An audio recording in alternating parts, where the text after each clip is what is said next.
Hi, welcome back to Create with Bubby. Today we're going to work on a quick card. Let me show you what we're going to use as our stamp today. This is Unity stamps. They come in a very nice rubber. It's etched and very deep, so you get a really nice impression with it. They're one of my favorite sets of stamps now.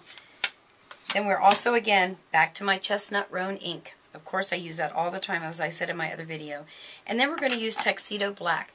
Now, the reason I'm using the Tuxedo Black by Momentum is because I'm also going to be using Copic markers. And when you use the Momentum ink, it doesn't bleed and it doesn't smear all over your paper, so it dries real nice when you're using your Copics or watercolors, anything like that. These are all the different markers that I'm going to use to do the coloring on the tree and the flowers, and I will have all those listed on my blog for you. Then we're going to use a little piece of green grosgrain just as a little embellishment. And then again, I use some of my favorite tools, which is going to be the nestabilities. We're going to use the Cuttlebug to cut those. And then I'm going to use a Cuttlebug folder called Forest Branches to give a little accent to the background of this card. First, let me show you the paper we're going to use. This is a craft paper, just basic craft paper that I got at Hobby Lobby. And that's a piece that was an 8.5 by 11, and I just cut it in half, and that will give you your standard A2 card. The cream color that I'm going to use is a company called Nina, and that's the best paper you want to use when doing Copics because you won't get all that bleeding and smearing.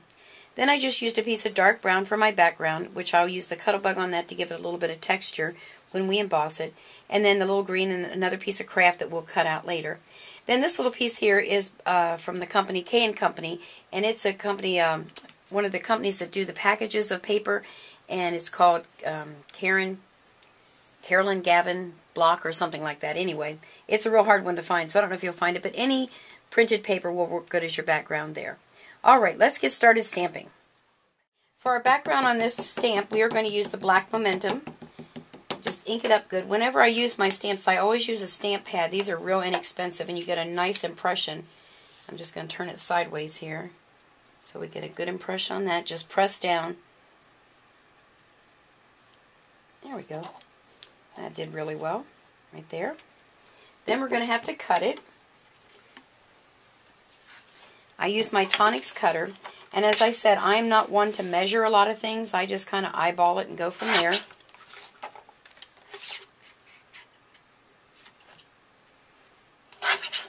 Alrighty, that looks pretty good. Now, put that over to the side. Well, I should trim the top of that off a little bit better for you.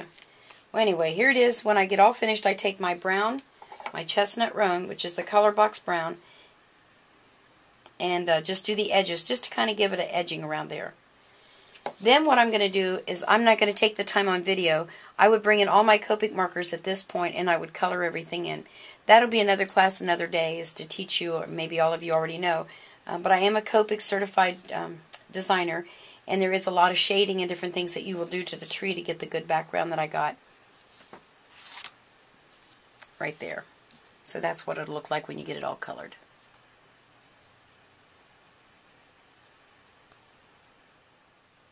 Now, let's work with my favorite little machine, the Cuttlebug. I use this for a lot of stuff. Okay, we are going to now, and I know I'm not supposed to say okay, but I already did. We're going to cut, and when I cut my nestabilities, I don't do it like a lot of folks say you should. I use my A plate, a B plate, my paper, then I put my nestability die on there, and then I put on the C plate.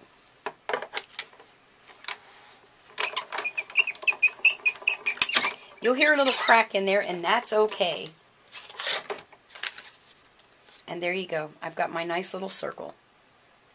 Then I would use the printed paper, which, as I said, was hard to find, so I don't have another piece to show you, but then you're going to cut a smaller piece using that printed cardstock, and that'll be our background. Then I took, again, my chestnut roan and just edged this, and I also edged the big one, so that I'm just going to mount them just like that. The next step is going to be to emboss your piece of dark cardstock to go in the back. Again, I'm going to use my Cuttlebug, and this time we're going to use one of the folders that Cuttlebug puts out.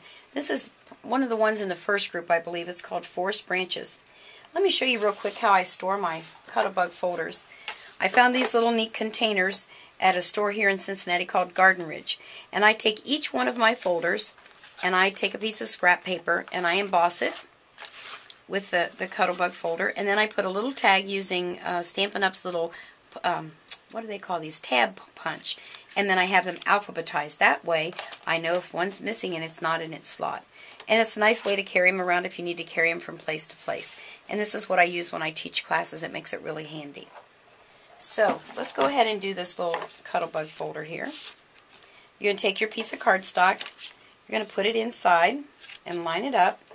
And then according to the instructions for the Cuttlebug, you put your folder in between your two B plates. You're always going to use that A plate. Then you're going to take a B plate, your folder, your cardstock, another B plate, and then you're going to run it through the Cuttlebug.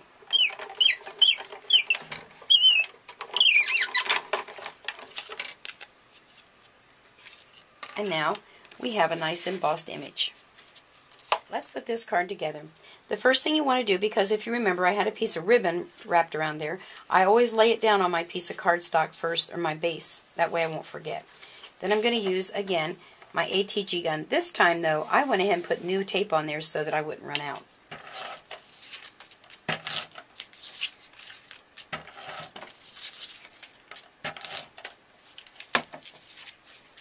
And I just eyeball that ribbon just so that I make sure that I have it kind of centered. And then we're going to stick it down on there. There we go. Then we're going to take our piece of craft paper. And I use, again, I told in the other video, I always use foam tape to pop things. I have a big hunga-munga roll that I use. It's giant. I'll just pick these off of here, stick it on there. I'm also going to pop the piece of printed paper because it just gives it a little bit of dimension. The bad part about doing the dimension and the knots in your bow of the ribbon instead of a bow is that you're going to have texture there, and then when you go to the post office, they're going to charge you a little bit more to mail it because of the dimension. It won't fit through their little machines that they slide it through. But if the person's worth it, it's worth it. And if you can, just hand it to them. Save yourself some pennies so you can buy some other cool stuff to work with. Alright, this goes right in the center there, like so. There's that part so far. Now I went ahead and I colored this in between because it takes a lot of time actually to color with your Copic markers. But as you can see, the depth and dimension of that color is just perfect. Put a little bit of tape on the back there.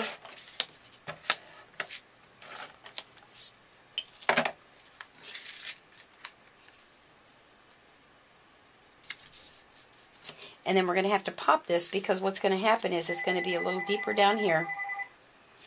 And that's my phone ringing, but that's just the way it is. They'll have to wait. I'm busy. So put a little bit of adhesive here, but I think I'll need 2 pieces of foam tape because it's going to be a little bit higher on the bottom. So let me grab another piece of that, and we'll put it right on top of there.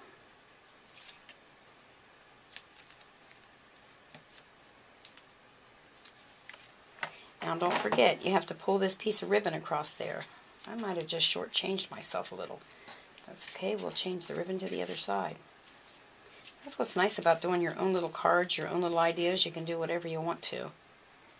Let's see if we can pull that through there real nice. I'll trim that guy off of there. There we go. And now we'll put our tree right here. Get that knot over there a little bit more maybe.